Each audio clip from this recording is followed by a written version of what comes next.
The stars had always seemed peaceful to Daniel Price. He had spent 20 years in the Earth Defense Fleet, and in all that time, the universe had been quiet. Humanity had spread to Mars, to the moons of Jupiter, 2 distant stations orbiting Saturn. They had never found intelligent life. They had begun to believe they were alone. That belief died on a cold morning in March 2347. Daniel stood on the bridge of the Earth Defense vessel Horizon, his coffee growing cold in his hand as he stared at the main display screen.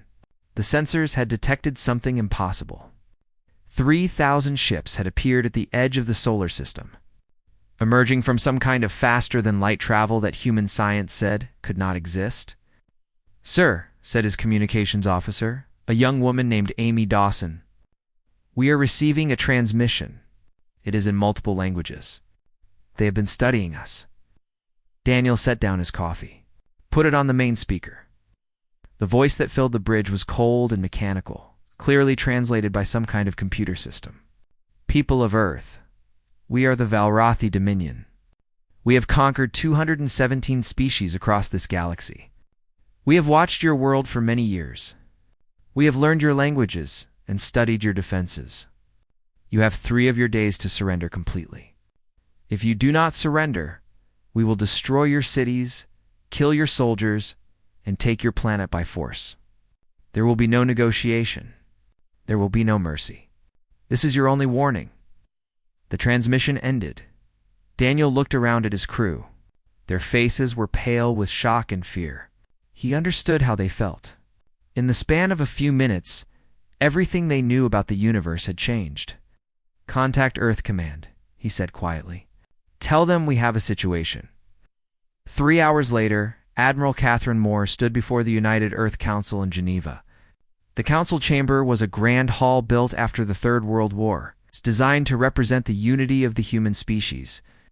Now, it felt small and fragile. "The alien fleet is advancing to warn Earth at high speed," Catherine reported. "They will arrive in approximately 70 hours.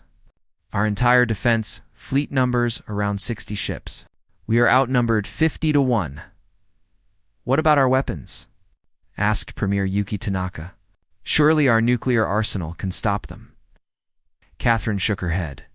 "We managed to scan their ships as they entered the system. Their shields are incredibly advanced. Our nuclear weapons would barely scratch their paint. Their plasma cannons, on the other hand, could vaporize one of our cities in a single shot." The council erupted in panicked voices. People shouted over each other, demanding solutions, assigning blame, expressing fear. Catherine watched them with tired eyes.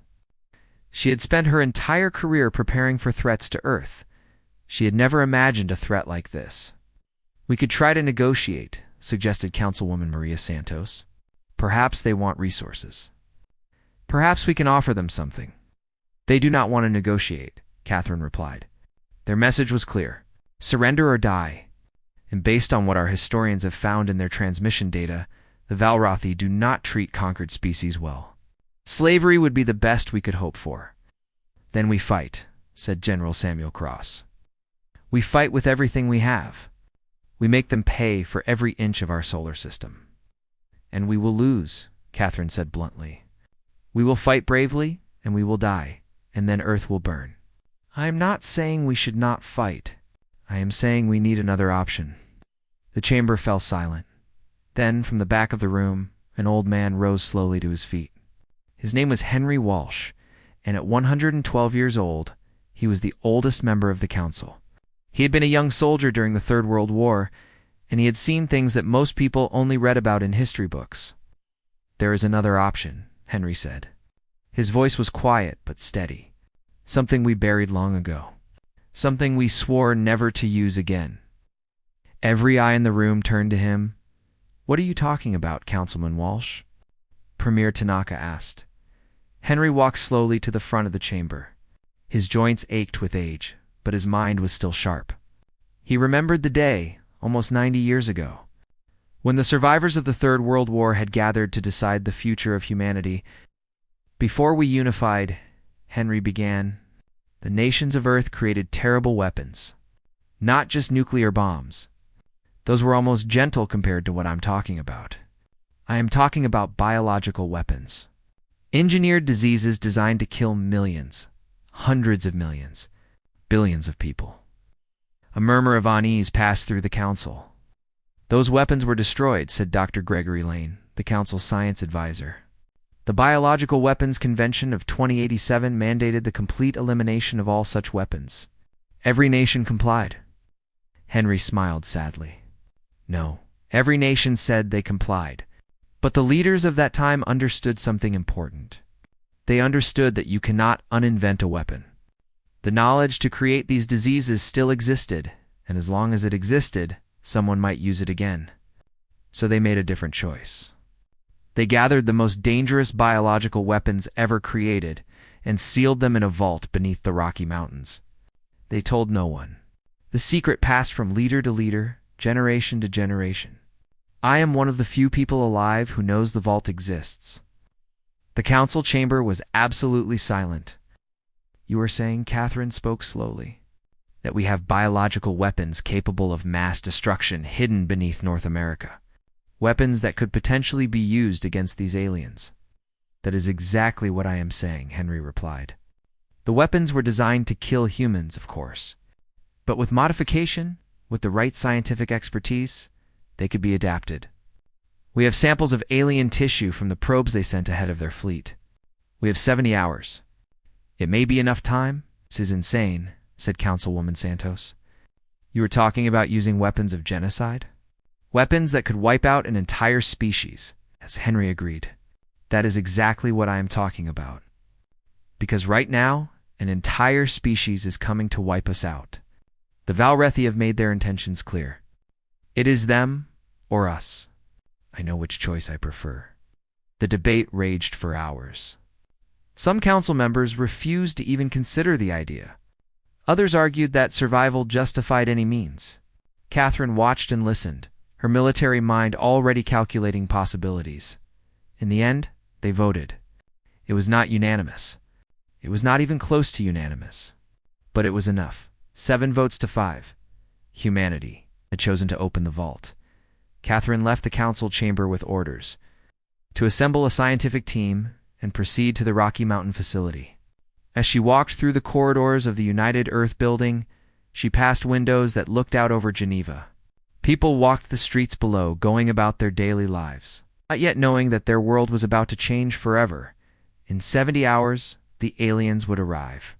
In 70 hours, humanity would either be destroyed or would become something new, something darker, something that the galaxy would learn to fear. Catherine did not know if she was saving humanity or damning it. She suspected she would spend the rest of her life trying to figure that out. Helicopter flew low over the Rocky Mountains. As the sun began to set, Dr. Linda Harper pressed, her face against the window, watching the snow-covered peaks pass beneath them. She was a historian, not a scientist, but Admiral Catherine Moore had insisted she'd come along. Someone needed to understand what they were about to find. We are approaching the coordinates, the pilot announced. I do not see anything down there. Are you sure this is the right place? Catherine nodded. The entrance is hidden. It was designed that way. The helicopter landed in a small valley surrounded by tall pine trees. As Linda stepped out into the cold mountain air, she saw nothing but wilderness. No buildings, no roads, no signs of human presence at all. Catherine walked to a large boulder near the tree line. She pulled out a device that looked like an old radio and pressed a series of buttons. For a moment, nothing happened. Then the ground began to shake. The boulder split in half, revealing a concrete stairway descending into the earth. Lights flickered on one by one, illuminating the path downward. The lights were old, from a technology that predated the unification of Earth, but they still worked. This facility has been sealed for nearly a century, Catherine explained as they descended. The power systems are self-sustaining. Nuclear batteries designed to last for hundreds of years. Linda counted the steps as they went down. 100, 200, 300. The air grew colder and staler with each level. Finally, they reached a massive steel door, easily 10 meters tall and just as wide. This is Vault 7, Catherine said. The place where we buried our worst mistakes? Commander Daniel Price, who had accompanied them from orbit, stared at the door with a mixture of curiosity and dread. How do we get in? That door looks like it could survive a nuclear blast. It was designed to survive exactly that, Catherine replied. She walked to a small panel beside the door and pressed her palm against it. A light scanned her hand, and then a mechanical voice spoke. Identity confirmed. Admiral Catherine Moore, United Earth Navy. Access granted. The door began to open with a grinding sound of metal on metal. It moved slowly, the ancient mechanisms straining under the weight. Beyond the door was darkness. Catherine stepped inside first, and the lights activated in response to her movement. Linda followed, and what she saw made her stop in her tracks. The vault was enormous. It stretched far beyond what she could see, row after row of metal shelves holding thousands of sealed containers. Each container was marked with faded labels and warning symbols. Biohazard. Extreme danger. Do not open. My God, Linda whispered. There must be thousands of them. 12,743, Catherine confirmed. Every biological weapon created by every nation before the unification. Diseases that could kill in ours. Viruses that could spread across continents in days. Things that make the plagues of ancient history look like minor illnesses. Daniel walked along one of the shelves, reading the labels. Smallpox variant 7. Engineered anthrax. Hemorrhagic fever strain 12. He looked back at Catherine. I thought these things were destroyed. I thought the old wars ended because people realized how terrible these weapons were. The old wars ended because people got tired of killing each other, Catherine replied. But the weapons remained. The survivors of the Third World War understood that destruction is easy. Anyone with enough knowledge and resources could recreate these diseases. So they kept the originals locked away, just in case. Just in case of what? Linda asked Catherine and gestured around the vault. Just in case of this, a threat so great that conventional weapons cannot stop it. A situation where the only choice is between using these weapons or watching humanity die. Linda moved deeper into the vault. Her historian's mind was racing, trying to process what she was seeing. These weapons represented the darkest chapter of human history. The wars that had killed billions. The plagues that had swept across nations. The fear and hatred that had nearly destroyed civilization. And now they were going to use them again. How do we modify these for aliens? She asked. These diseases were designed to attack human biology. The Velrathi are completely different. That is why we brought Dr. Kevin Brooks, Catherine replied. She activated her communication device. Kevin, we are inside. You can bring in your team. 20 minutes later, a group of scientists entered the vault. They wore protective suits and carried equipment that Linda did not recognize. Leading them was a young man with tired eyes and nervous hands, Kevin. Brooks was considered the greatest xenobiologist on Earth. He had spent his career studying the possibility of alien life, never really believing he would encounter it. Now he stood in a vault full of humanity's deadliest creations, tasked with turning them into weapons against an extraterrestrial enemy. I have been analyzing the Velrathi tissue samples, Kevin said, as his team began setting up equipment.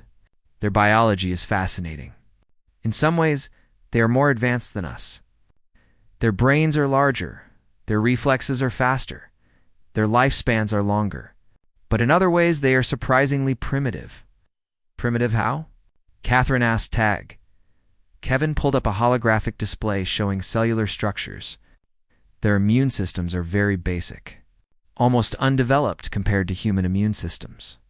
My theory is that they evolved on a world without many diseases. Or perhaps they eliminated diseases through technology so long ago that their natural defenses weakened over time. Linda understood immediately. They never needed to fight off infections. So they never developed the ability to do so. Exactly, Kevin confirmed. A disease that would give a human a mild fever could potentially kill a Velrathi. Their bodies simply do not know how to respond to biological attacks. Catherine smiled, but there was no joy in it. So if we can modify our weapons to target Velrathi biology, they will be even more effective than they were against humans. Theoretically, yes. but we have less than 70 hours. Modifying a biological weapon is incredibly complex work. One mistake could render it useless, or worse, could create something that affects humans as well. Then do not make any mistakes, Catherine said.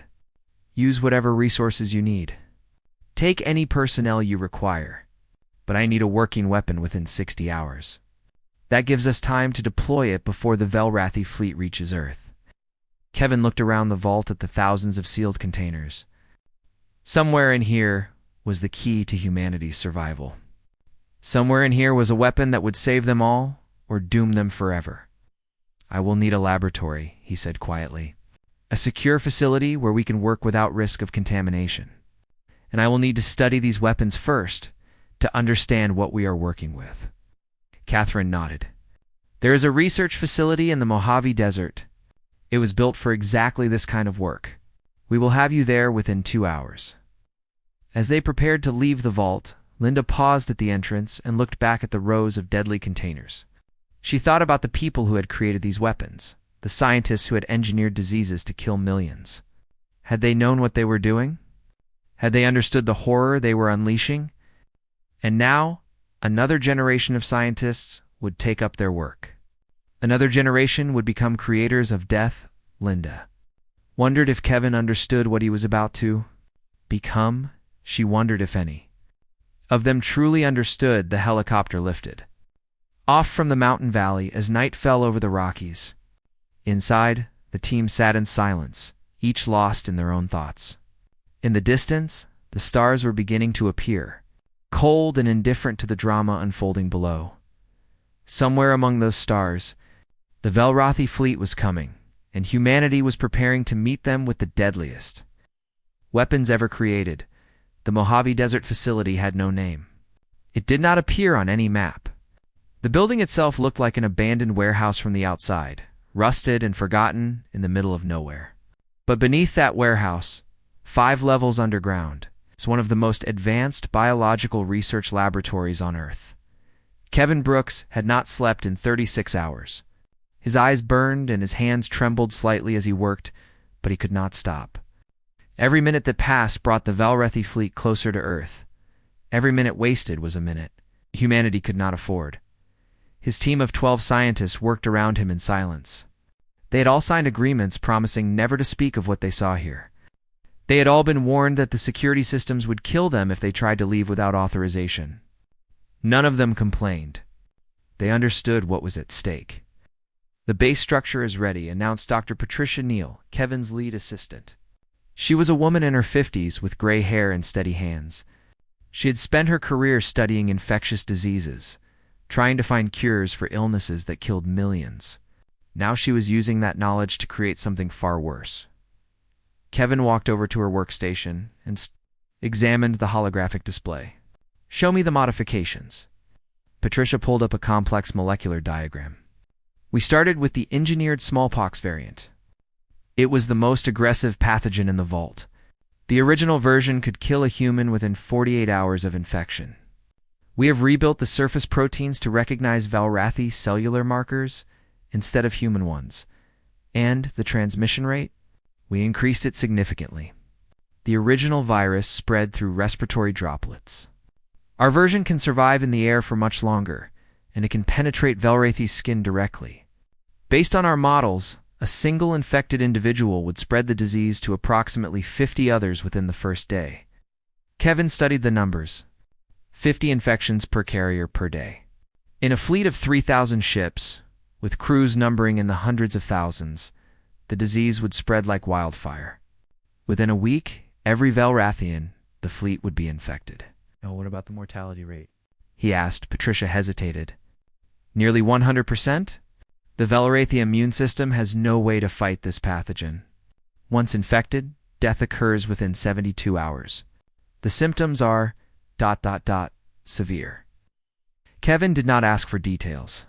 He did not want to know. Have we tested it? We used the tissue samples captured from their probes.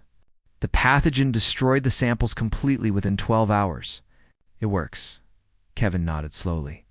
He should have felt triumph. They had done the impossible. They had created a weapon that could save humanity. Instead, he felt only a cold emptiness in his chest. "We need to name it," Patricia said. "For the records," Kevin thought for a moment. In mythology, Prometheus was the titan who brought fire to humanity. Fire that could warm them, but also burn them. Fire that changed everything. "Call it Prometheus fire," he said. Admiral Catherine Moore arrived at the facility 6 hours later. She looked as tired as Kevin felt. The weight of command was crushing her. He could see it in her eyes. But she kept moving forward. "Show me what you have," she said. Kevin led her to the main laboratory, where a single small canister sat in the center of a sealed containment chamber. The canister was no larger than a water bottle, silver and unmarked. "This is Prometheus fire," Kevin explained. One canister contains enough pathogen to infect approximately 10,000 individuals. Once released into a closed environment like a spaceship, it will spread through the air system within hours. Catherine stared at the canister. "Such a small thing to hold so much death. How do we deploy it?" she asked. "The canisters are designed for covert delivery. A small team lands on a Velrothi ship, opens the canister, and leaves. The pathogen does the rest. We have manufactured 12 canisters so far. If each one is deployed on a different ship, the disease will spread throughout their entire fleet. And then," Kevin took a deep breath, "and then they die. All F them. The Velrothi ships will become floating tombs. The survivors, if there are any, will carry the disease back to their homeworld when they retreat. Within months, the infection will spread across their entire civilization." Catherine was quiet for a long moment. "You are talking about extinction." "Yes, that is exactly what I'm talking about. Prometheus fire is not a weapon of war. It is a weapon of genocide. Once released, it cannot be stopped, cannot be contained, cannot be cured. The Velrothi will cease to exist as a species. Is there no other way? Something less final." Kevin shook his head. "I wish there were. We could have created something less deadly, something that would only weaken them. But we do not have time for precision. We have hours, not months. Prometheus fire is a sledgehammer because we do not have time to build a scalpel." Catherine turned away from the containment chamber and walked to a window that looked out into the underground facility. Scientists moved through the corridors, carrying equipment, running tests, preparing for the end of the world. "Do you know what history will say about us?" she asked quietly. "They will call us monsters. They will say, we committed the greatest crime in the history of the galaxy." "They will be right," perhaps Kevin agreed. "But history will only exist if humanity survives to write it. If we do nothing, there will be no history. There will be no humans left to remember what we were." Catherine turned back to face him. Her eyes were hard now, the eyes of a soldier preparing for battle. "Prepare the canisters for deployment. I will assemble a strike team. We launch in 12 hours. She walked out of the laboratory without looking back. Kevin stood alone in the silence, staring at the small silver canister that held the death of a civilization. He thought about his childhood, about the dreams he had once had of discovering alien life. He had imagined peaceful contact, the sharing of knowledge, the joining of two species in friendship. He had never imagined this. Patricia came to stand beside him. "Are you all right?" "No," Kevin admitted. "I am about to become the greatest mass murderer in history. I do not think I will ever be all right again." Patricia put a hand on his shoulder. "We did not choose this. The Velrothi did. They came to our world with guns pointed at our heads. We are just defending ourselves. No. That is what I keep telling myself. But it does not help. I will see their faces when I close my eyes. I will hear their screams when I try to sleep. For the rest of my life, I will know what I did. Then we will carry that weight together," Patricia said. "All of us. We will remember what we did, and we will make sure it was not for nothing. We will build a better future, one where weapons like this are never needed again." Kevin wanted to believe her. He wanted to believe that something good could come from this horror, but looking at the canister of Prometheus fire, he was not sure he believed anything anymore. 12 hours later, the strike team launched into space. 12 shuttles, each carrying a single canister, heading toward the Velrothi. fleet that was now only hours from Earth. The fate of two species hung in the balance, and Kevin Brooks sat alone in his laboratory. Waiting to see which one would survive, Commander Daniel Price gripped the controls of his stealth shuttle as it slipped through the darkness of space. Around him, 11 other shuttles moved in complete silence, their engines running cold to avoid detection. Ahead of them, the Valrathi fleet hung against the stars like a swarm of angry wasps. The alien ships were massive. The smallest of them was twice the size of any human vessel. The largest, the command ships, were floating cities that dwarfed anything humanity had ever built. Their hulls glowed with strange energy, and their weapons bristled from every surface. "All units, this is Commander Price," Daniel said over the encrypted channel. "Maintain radio silence from this point forward. You know your targets. You know your mission? Get in, deploy the package, get out. No heroes, no unnecessary risks. Earth is counting on us." One by one, the shuttles signaled their acknowledgement. Then they scattered, each heading toward a different section of the massive fleet. Daniel's target was the command ship at the center of the formation. Intelligence suggested it carried the fleet commander and the highest-ranking officers. If Prometheus fire was going to spread quickly, it needed to start at the top. Lieutenant Amy Dawson sat beside him, monitoring the sensors. She was young, barely 25, but she had volunteered for this mission without hesitation. Daniel admired her courage even as he feared for her life. "The sensors are clear," Amy reported. "They do not see us. Their detection systems are focused on large objects, energy signatures, things like missiles and warships. They are not looking for something as small as a shuttle." "That is because they have never fought an enemy that uses stealth," Daniel replied. "They conquered the galaxy through overwhelming force. They never needed to be subtle." The command ship grew larger in the viewport as they approached. Up close, it was even more impressive and terrifying. Strange symbols covered its hull, and lights pulsed in patterns that seemed almost alive. This was the product of a civilization that had been traveling between stars. While humanity was still living in caves, and in a few hours, that civilization would begin to die. Daniel guided the shuttle toward a section of the hull that appeared to be a maintenance bay. The Valrathi ships were so large that they needed constant repair, which meant there were openings in their armor for repair craft to enter and exit. One of those openings was their way in.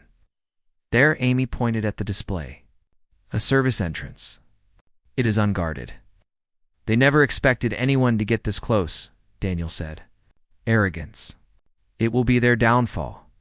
He maneuvered the shuttle through the opening and into the maintenance bay beyond. The space was vast and empty, filled with alien machinery that hummed with power. Daniel set the shuttle down behind a pile of equipment and killed the engines. "We are in," he said. "Time to deliver our package." Amy reached into the storage compartment and pulled out the canister of Prometheus fire. It was surprisingly light for something so deadly. She held it carefully, knowing that a single crack in its seal could doom them both. They exited the shuttle wearing full protective suits, their faces hidden behind sealed helmets. The air in the maintenance bay smelled strange, a mixture of chemicals and something organic that Daniel could not identify. Valrathi air, he realized. The atmosphere they breathe.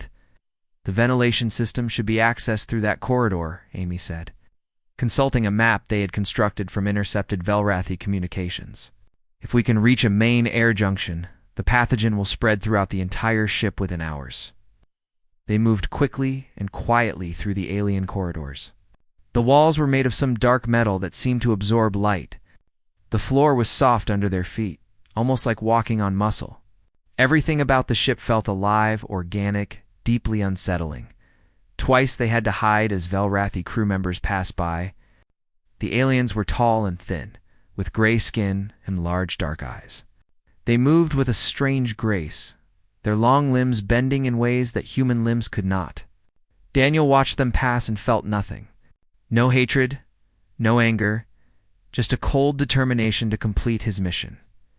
These beings had come to destroy his world. He was simply returning the favor. They reached the air junction without incident. It was a massive chamber filled with spinning fans and flowing pipes, the lungs of the ship. Air from every section of the vessel passed through here was filtered and recycled, then sent back out again. "This is it," Amy said. "Once I open the canister, we have approximately 3 minutes before the pathogen reaches a concentration that could penetrate our suits. We need to be back at the shuttle by then." Daniel nodded. "Do it." Amy knelt beside one of the main air intake vents. Her hands were steady as she attached the canister to the vent and activated its release mechanism. A soft hissing sound filled the chamber as Prometheus fire began to flow into the Velrathi ship. It was done. They ran. Back through the corridors, past the strange organic walls, past the maintenance equipment, to the shuttle waiting in the bay. Daniel started the engines before Amy had even secured her seat, and they shot out of the maintenance bay into open space. Behind them, the command ship continued to glow and pulse, unaware that death was spreading through its corridors. "Package delivered," Daniel reported over the encrypted channel. Returning to base, one by one, the other teams reported in. 9 successful deployments. 2 teams had encountered resistance and had been forced to abort. 1 team did not respond at all, but 9 was enough. 9 ships infected with Prometheus fire. 9 ships that would spread the disease to every vessel they contacted, every station they docked with, every world they visited. Daniel guided the shuttle away from the Velrathi fleet, back toward Earth. He did not look back. He did not want to see what he had done. Amy sat in silence beside him, staring at her hands. The hands that had released the pathogen, the hands that had doomed an entire species. "Do you think we did the right thing?" she asked quietly. Daniel was silent for a long moment. "I think we did the only thing we could do. Whether it was right or not, I do not know. I do not think I will ever know. They were going to destroy us. They made that very clear. Yes, they were going to destroy us. So we destroyed them first. That is war. That is survival. But it does not feel like victory. It feels like something else. Something darker." They flew in silence as Earth grew larger in the viewport. The blue and green planet that was their home, the world they had just saved, the world they had just damned. 20-4 hours later, the reports began to come in. The Velrathi fleet was in chaos. Ships were going silent one by one, their crews dying at their posts. Medical bays were overwhelmed with the sick and dying. Communications were filled with desperate pleas for help, for medicine, for anything that could stop the plague that was consuming them. The fleet commander ordered a retreat. The Velrathi ships turned and fled toward their homeworld, carrying Prometheus fire with them like rats fleeing a sinking ship. Spreading the disease wherever they went, humanity had won. But watching the alien fleet disappear into the darkness between stars, Daniel Price did not feel like a victor. He felt like a murderer, and he knew that feeling would never go away. 3 years had passed since the Velrathi fleet fled Earth's solar system. 3 years of waiting, watching, and wondering. 3 years of nightmares for those who knew what humanity had done. Dr. Linda Harper sat in her small office at the University of Geneva, staring at a translation on her computer screen. The message had arrived that morning, transmitted from the Velrathi homeworld on frequencies that human scientists had learned to intercept. It was the first communication from the aliens since the invasion. She read it again, her eyes filling with tears she could not stop. "To the people of Earth, we are dying. The sickness you sent with our fleet has spread across our entire civilization. Our population has fallen from 12 billion to less than 1 million. Our cities are empty. Our children are dying in the streets. We have no doctors left to treat the sick. We have no scientists left to search for a cure. We have nothing left but despair." Linda wiped her eyes and continued reading. "We know what we did. We came to your world as conquerors. We threatened your people with extinction. We showed you no mercy, and you have shown us none in return. Perhaps this is justice. Perhaps we deserve what has happened to us. But we ask you, one dying species to another, is there no cure? Is there nothing you can do to save what remains of our people? Our children are innocent. They did not choose to attack your world. They do not deserve to die for the sins of their parents. Please, if there is any kindness in your hearts, help us. Save our children. Let something of the Velrathi survive." The message ended with coordinates, a location on their homeworld where survivors had gathered. Waiting for a response that might never come, Linda forwarded the message to Admiral Daniel Price, who now commanded Earth's entire military force. She included a single question: "What do we do?" His response came an hour later: "There is nothing we can do. There is no cure for Prometheus fire. Dr. Kevin Brooks designed it to be unstoppable. We do not have the ability to help them even if we wanted to." Linda read his words and felt something break inside her. She had always believed that humanity was better than this. That despite all their flaws, despite all the wars and cruelty throughout their history, humans were fundamentally good. Now she was not so sure. The United Earth Council met in emergency session to discuss the Velrathi message. The debate lasted for days. Some argued that humanity should respond, should at least acknowledge the suffering they had caused. Others insisted that any response would show weakness, would make humanity look vulnerable to other alien species watching from the stars. In the end, they chose silence. No response. No acknowledgement. Nothing. The Velrathi died alone, 5 years after the invasion. Admiral Price stood before the Galactic Assembly for the first time. The assembly met on a space station at the edge of known space, a neutral ground where representatives of dozens of alien species gathered to discuss matters of galactic importance. Humanity had been invited to join after their victory over the Velrathi. Their technology had advanced rapidly, reverse-engineered from captured alien ships. They were no longer a primitive species confined to a single solar system. They were players on the galactic stage. But the assembly members did not look at Admiral Price with respect. They looked at him with fear. "We have studied what your species did to the Velrathi," said the ambassador from the Threll Collective, a being that resembled a giant insect with wings of crystal. "You used a biological weapon of unimaginable horror, a disease that killed billions, that spread across an entire civilization, that left nothing but corpses and ruins." Admiral Price stood straight and met the ambassador's gaze. "The Velrathi came to our world with 3,000 warships. They threatened to destroy our cities, enslave our people, and take our planet by force. We defended ourselves." "You did more than defend yourselves," the ambassador replied. "You committed genocide. You wiped out an entire species. And you did it with weapons you had kept hidden for centuries. Weapons you created to use against each other." A murmur passed through the assembly. The other species had learned about human history, about the wars that had nearly destroyed Earth, about the biological weapons that humans had used on their own kind before turning them against the Velrathi. "Species is dangerous," the ambassador continued. "Not because of your technology, which is still primitive by galactic standards. You are dangerous because of what you are willing to do. You created weapons capable of ending all life on your planet. You used those weapons on yourselves. And when faced with a threat from outside, you did not hesitate to use them again." Admiral Price was silent for a moment. When he spoke, his voice was calm but firm. "You are right. Humanity is dangerous. We have done terrible things throughout our history. We have killed, we have conquered, we have destroyed.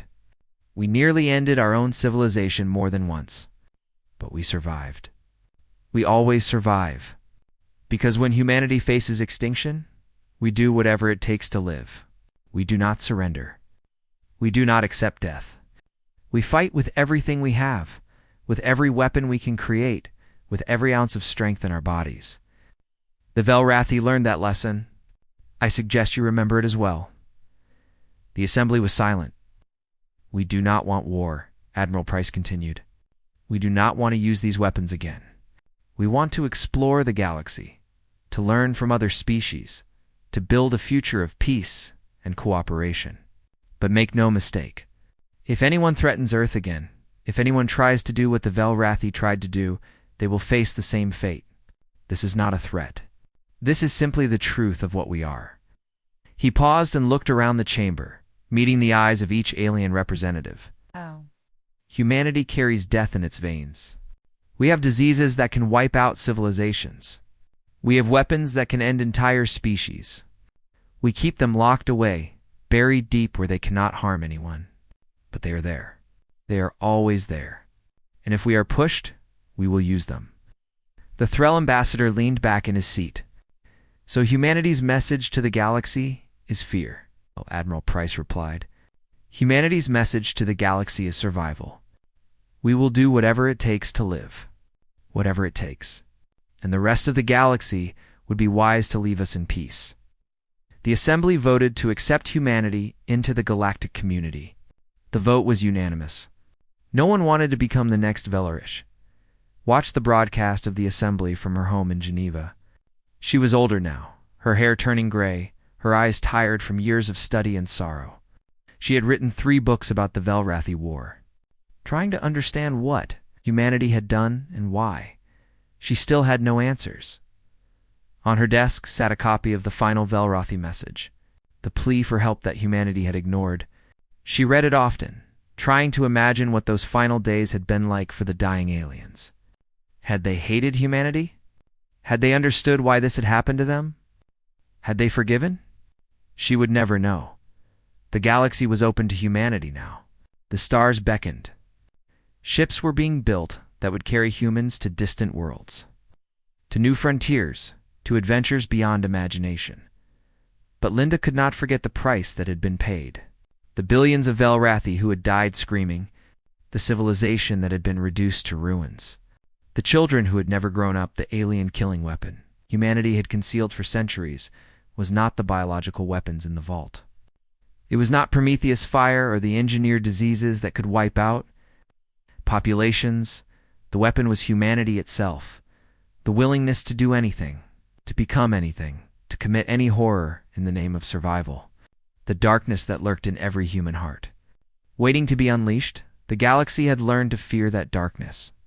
And Linda Harper, sitting alone in her office as the sun set over Geneva, wondered if humanity would ever learn to fear it too, or if they would simply accept it as the price of survival. Outside her window, the stars were beginning to appear. The same stars that had always been there. Cold and distant and indifferent to the struggles of the creatures who lived beneath them. Humanity had claimed its place among those stars, and the galaxy would never be the same.